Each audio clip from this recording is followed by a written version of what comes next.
panahon na kami musangkit sa ngalan mo. Lunggon mo mga paghayo ko, sumala sa mga saad mo. Sukat pa sa simbahan, ngayon makikita sa panahon na kami musangkit sa ngalan mo. Mga paghayo ko, sumala sa mga saad mo. Inumaan ka sa mga puno mo, mga saad mo kanako, ikutan ko. Wala ka mausap, sukat pa kanian ko, ang paglaong ko, ang paglaong ko, ang paglaong ko,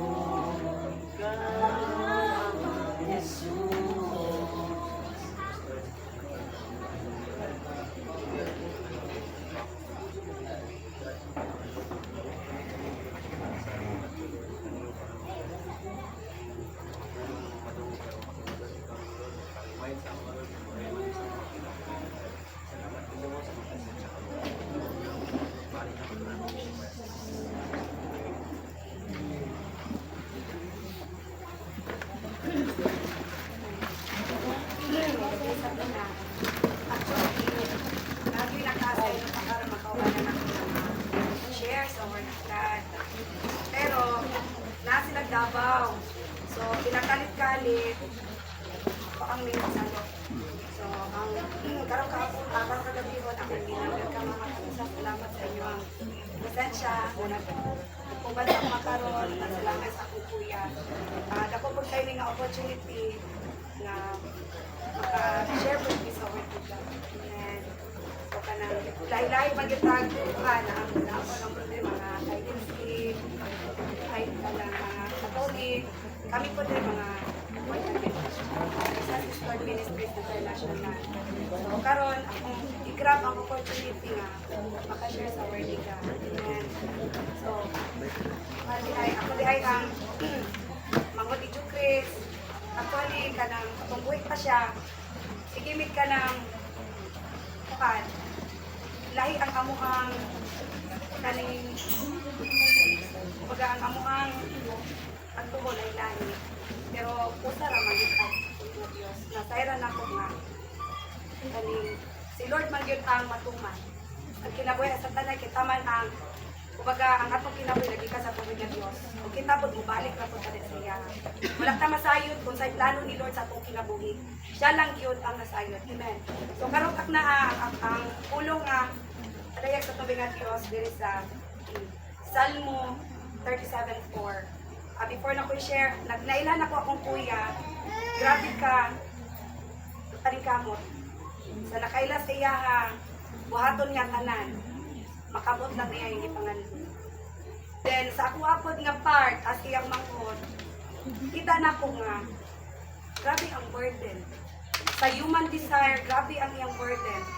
Nawala gud mi time nga magkauban. 35 years old siya mostly nag-uni. Na siya kaugalingon nga kanang kinabuhi kami po dili kay mi kanang pan sa iyaha kaning wala kay mi banding nga gabuhat. Nakabalo mi dili man siya ingon nga kanang dautan nga pagkakuya, kabalo mi gibuhat niya to tungod sa iyang kaugalingon ug na siya gusto ko mabuhat para sa mukha. Sadly lang kaya ang iyang plano dili makatune in sa plano ni Lord. Lahi ang plano sa tao, lahi po ang plano ni Lord.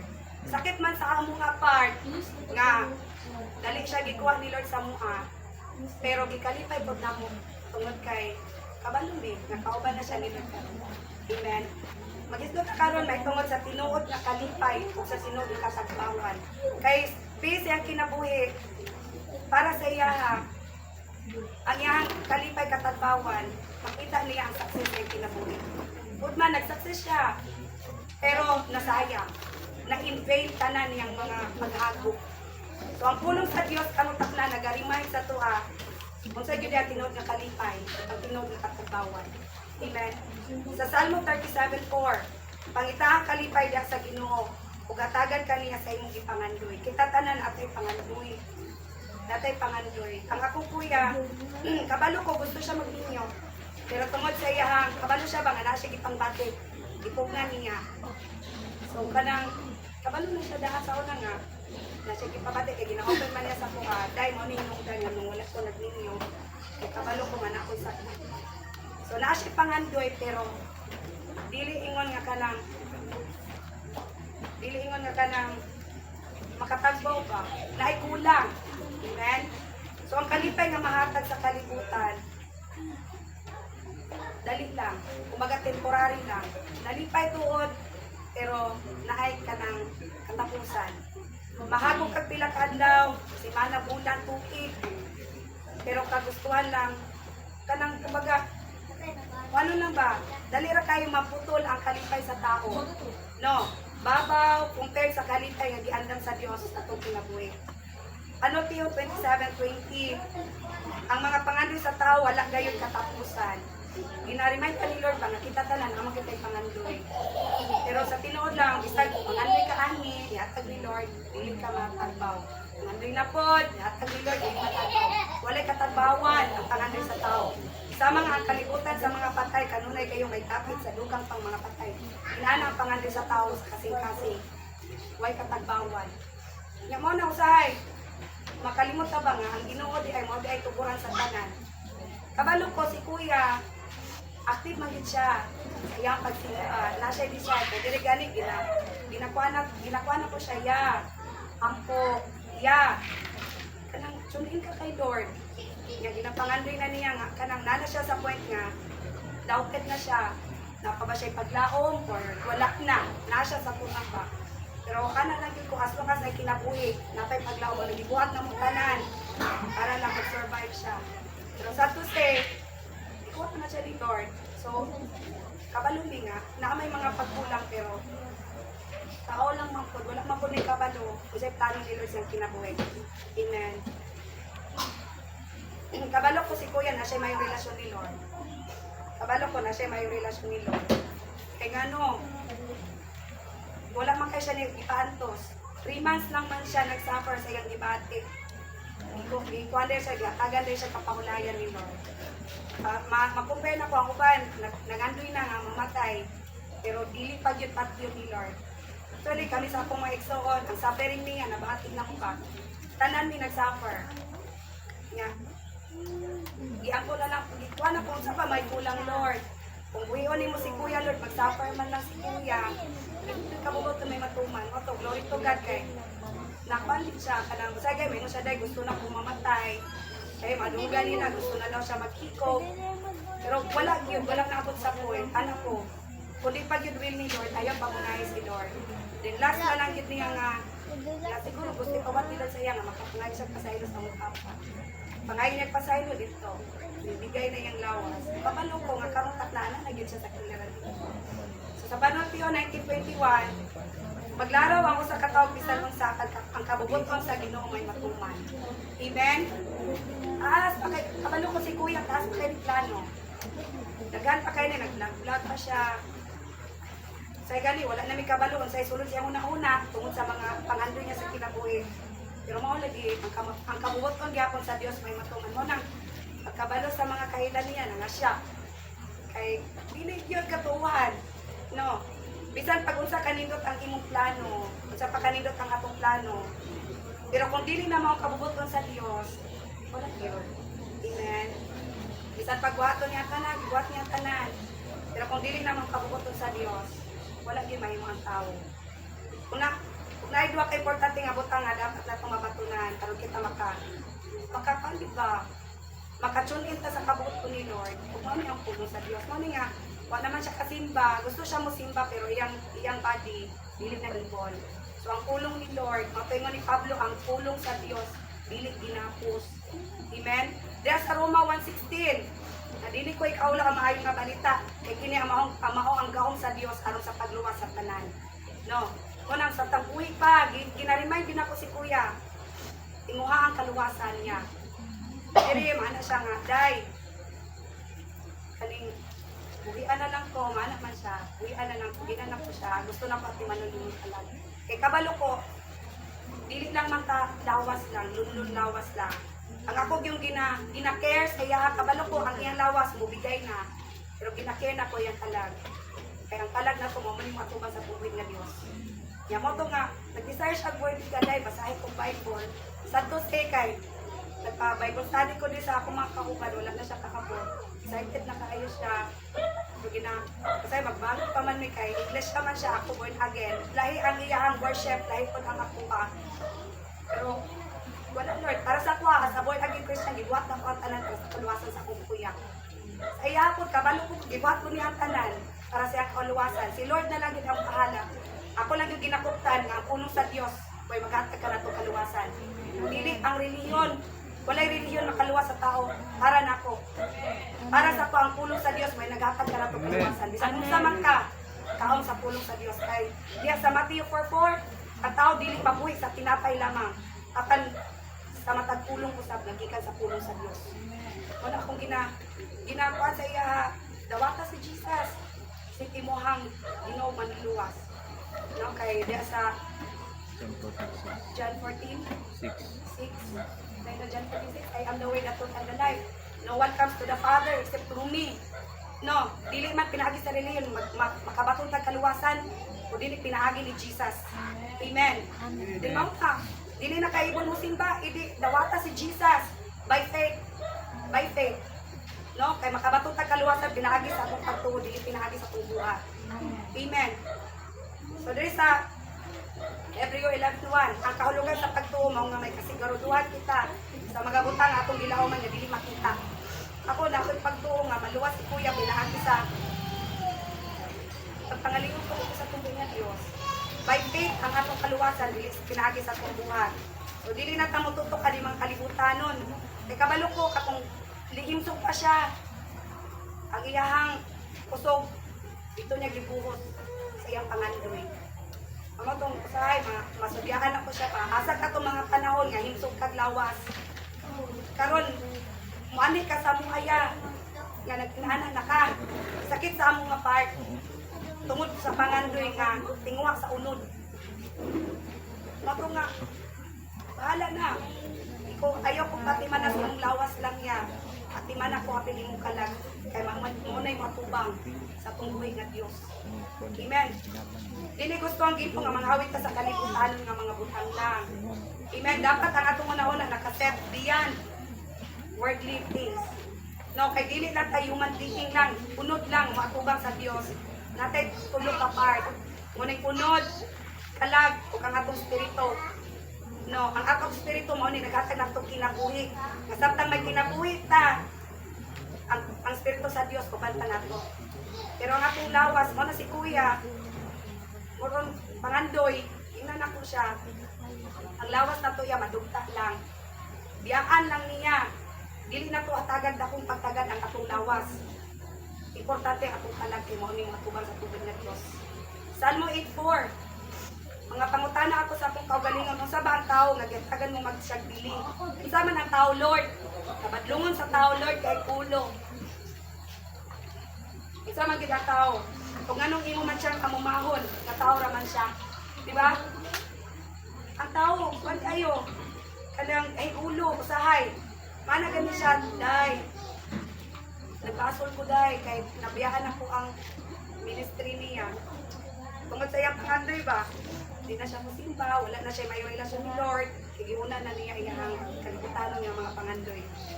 Ang atong buhay nga Dios, wala magtanaw sa atong lawas lang. Ipakamat yan beta ni Jesus. Ang tumong ni Jesus, luwason ta dili ang atong unod, kundi ang atong kalag. Amen. Marcos 8:36. Kung sa may makuha sa katao kung maangkon niya ang tibuok, kalibutan, apan kalaglag, kawadaan siya sa iyong kinabuhi. Wala gayon. Mami, na-realize na po sa kinabuhi sa akong kuya. Minsan pag Bangkon. graduate kaya, na kay diploma diya, mag-usa man yung diploma, kung paano ka kinabuhi ni Lord. Amen? Wala yun. Wala eh, dili na itong mapalit ang atong kinabuhi. Kaya sa Salmo nga, sa Salmo walay igong salapin nga ikakambyo sa atong kinabuhi. Kung nasabtang buhi pa, inwa ko na ito nga makabato na tabi na sa tubig na Diyos. Amen. Kinaagi sa tulong. Faith comes from hearing and hearing from the Word of God. Amen. Diya sa Roma 1:17. 10:17. Makabato na pagpagtuo sa diyang paminaw sa tulong sa Diyos. Kung nangayon siya day, nagbason ko, na siya mga pagbason.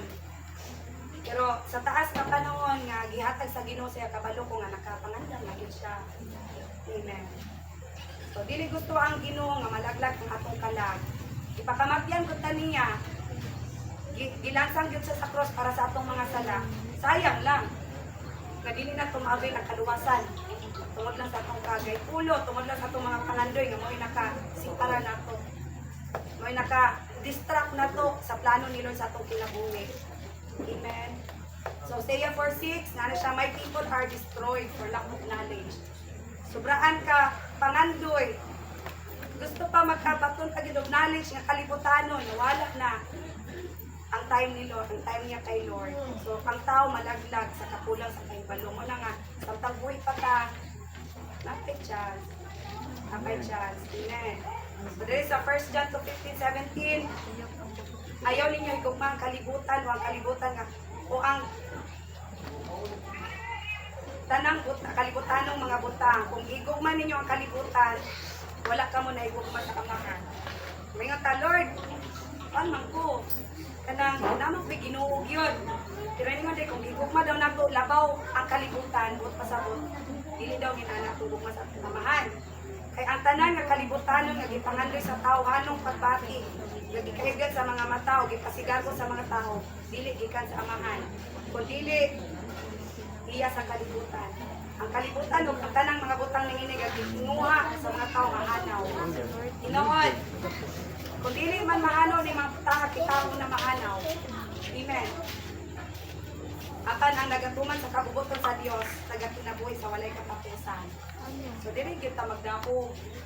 Sa unsa man ang atong mga relihiyon, tinguha ko lang kita nga makatyon ta diha kay Lord. Kaya napulong sa Diyos, mora man ni ang naghatag na to relasyon diha sa atong buhi nga Dios.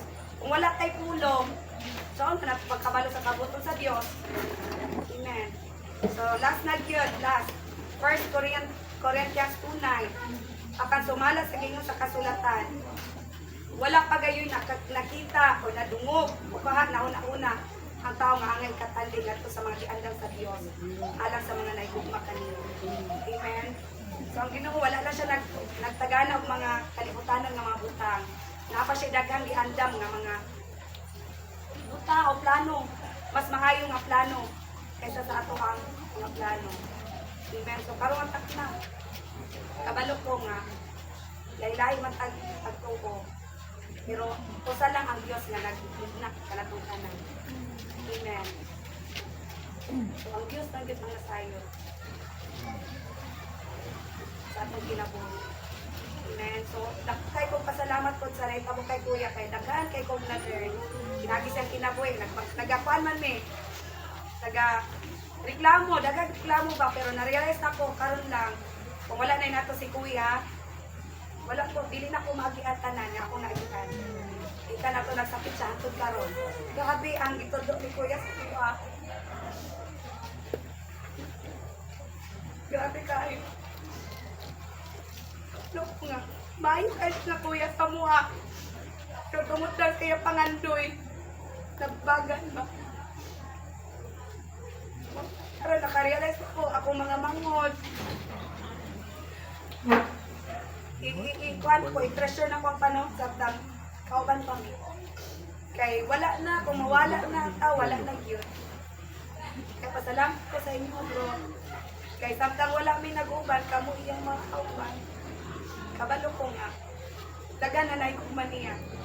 Dagan ang concern sa iya. Kabalo ko. Salamat agad karon inyo siyang ito na naghimaya dala sa pubay ka Diyos. Kung yan tagi